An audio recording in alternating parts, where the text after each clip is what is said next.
Welcome to the tip of the day. I'm Jen Anthony for CPI. Today's tip, why do you get lowball offers?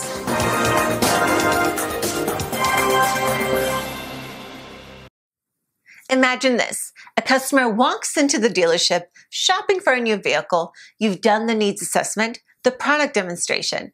There haven't been any issues so far. It's lining up to be a slam dunk. Back at your desk, you begin drawing up the sales agreement with the customer when out of left field, the customer hits you with an offer thousands below cost. It leaves you slack-jawed. Where did you go wrong? If it hits close to home, it's because it has happened to every salesperson more often than they care to admit. And what's probably the most frustrating part of all of it is that it's probably not the customer's fault. It's yours. There are three main reasons that customers will hit you with that ridiculously low offer. One, they can't afford it.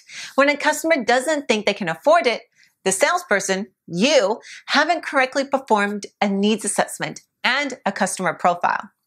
Two, it's the wrong car. It still happens more than you'd think.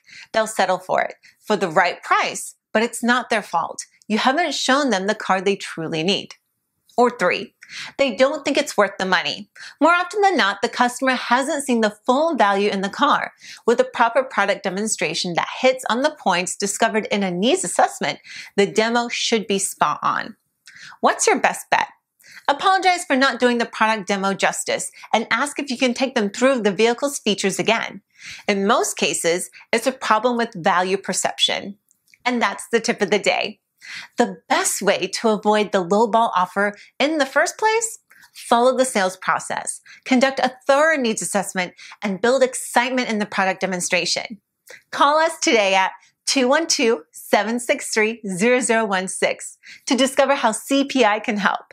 Thanks for watching.